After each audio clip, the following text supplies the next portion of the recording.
Yo quiero hablar el día de hoy sobre sistemas de medios de comunicación y sobre una conceptualización semiótica de ellos. Me gustaría empezar reconociendo que el ejercicio profesional del diseño normalmente nos pone frente a proyectos que nos exigen o nos demandan el diseño de grupos de medios, lo voy a llamar ahorita así generalmente, de grupos de medios individuales que pueden tener contenidos, funciones, modalidades, formatos, tamaños, composiciones distintas y que no obstante todas esas diferencias funcionen de manera coordinada como parte de una totalidad.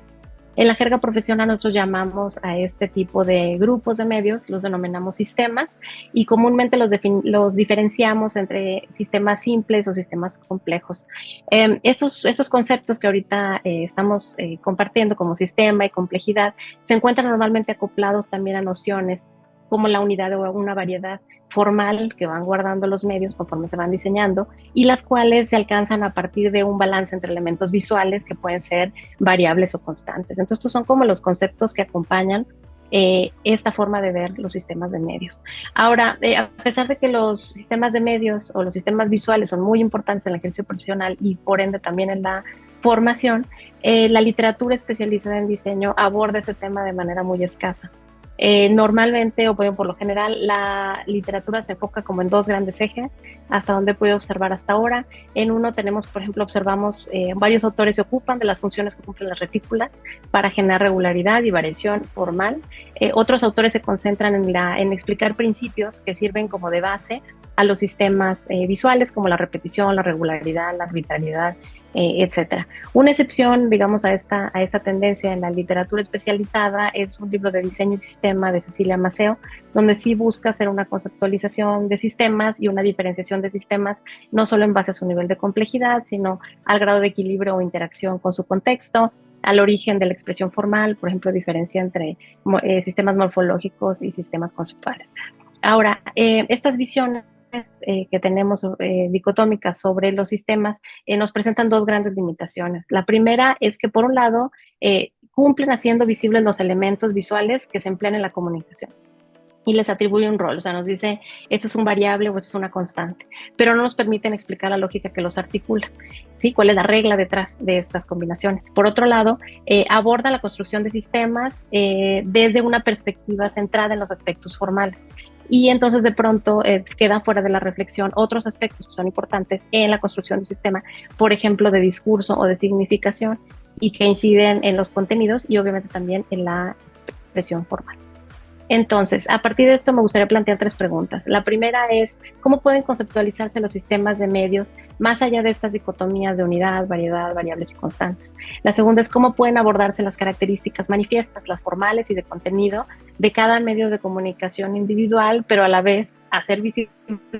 las relaciones y la lógica que los agrupa, que los regula, que los coordina? Entonces, es posible hacer un planteamiento que permita trascender el trabajo productor y descriptivo e incentivar el desarrollo de capacidades interpretativas y analíticas profesionales, así como el uso especializado del lenguaje entre los estudiantes. Pues es un reto grande, ¿no? Entonces, por lo pronto me gustaría a mí presentar un pequeño esbozo, un primer acercamiento, aproximación a este problema. Tratando de observar o de conceptualizar los sistemas desde una perspectiva semiótica y a partir de tres conceptos. Ahorita no voy a ahondar mucho en esta conceptualización, pero sí voy a explicar un poco cuál es la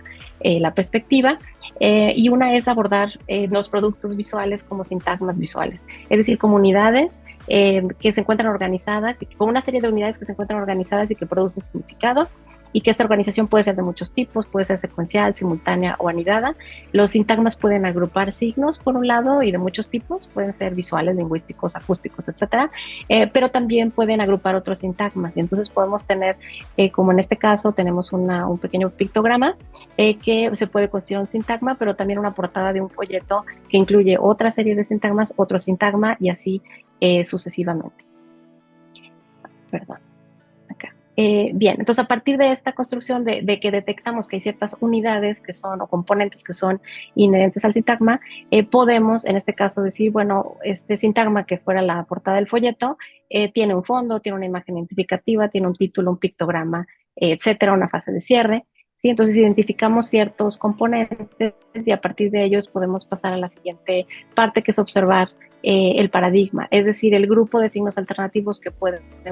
formar parte de una cadena sintagmática o de un sintagma. Es decir, nos damos cuenta que puede haber alternativas, que el fondo puede ser de distintos colores, que los pictogramas pueden ser distintos, que los títulos del folleto también, etcétera, etcétera. Entonces, cuando hacemos un sistema, esto requiere generar una serie de sintagmas que están interrelacionados y que ofrezcan alternativas a nivel paradigmático. Ahora, si nosotros observamos esto, podemos ver que hay una cantidad infinita de posibilidades que pueden aparecer aquí, vamos a decir, como color de fondo. Y sin embargo, probablemente si yo en este momento propusiera un color verde olivo para el fondo, habría algo que me diría, no, creo que este color no necesariamente forma parte de este grupo de medios que tenemos aquí. Y eso es porque hay como una regla subyacente a este sistema que nos permite ver que hay una cierta paleta de color que tiene ciertas características, y para ser explícita cuál es esa regla o cuál es esa convención, nos ayuda el concepto de código,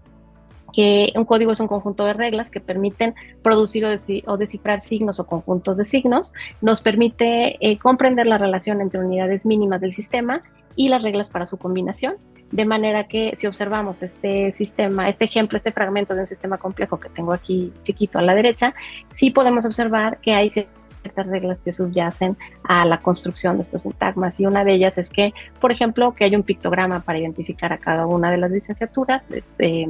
en estos medios, que se asigna un color identificativo a cada licenciatura, que los colores pertenecen a una paleta que comparte los mismos niveles de luminosidad y saturación, etcétera, etcétera. Y así podríamos empezar poco a poco a extraer cuáles son como estas reglas, estas convenciones que rigen los sistemas.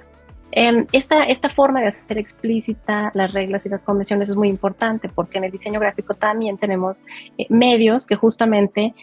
sirven para hacer como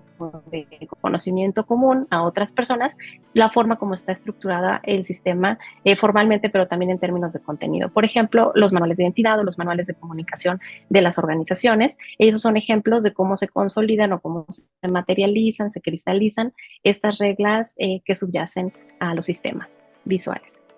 Bien, ahora, como la idea es hacer una aportación que no solamente sirva como una especie de conceptualización teórica que se queda por ahí guardada, se generaron también, y se pueden ver en el artículo en extenso, preguntas de análisis que se pueden utilizar para valorar un sistema que se encuentra en construcción, en proceso, en una clase, por ejemplo, o un sistema que está concluido, como un ejercicio de análisis para entender buenas prácticas o tipos de convenciones que se utilizan en algunos sistemas que ya se encuentran terminados. Entonces, además de la conceptualización teórica, se busca desarrollar preguntas de análisis y de reflexión para los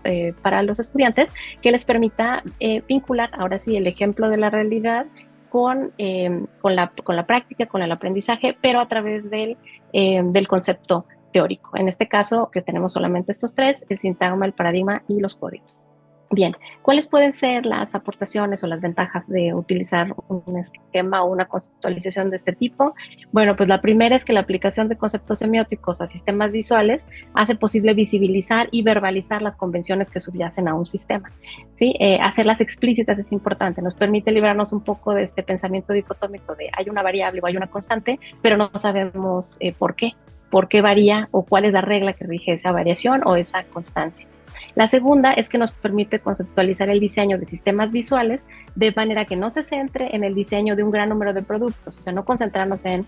diseñar 30 medios, ¿sí? O 20 medios, sino que el diseño de sistemas implica diseñar las reglas que permiten su generación. Y a partir de esas reglas y de esas convenciones es que es posible después multiplicar, digamos, el sistema o las características formales y que se cristalicen en diferentes medios. La tercera es que nos permite vincular la teoría y la práctica, no solamente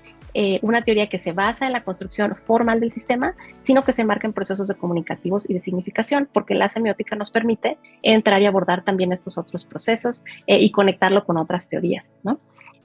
¿Cuál es el reto que se presenta, digamos, en el aula a partir de este trabajo? Pues es enlazar el conocimiento teórico con la práctica profesional del diseño, para que sea posible pasar de la descripción o construcción formal o únicamente formal de los sistemas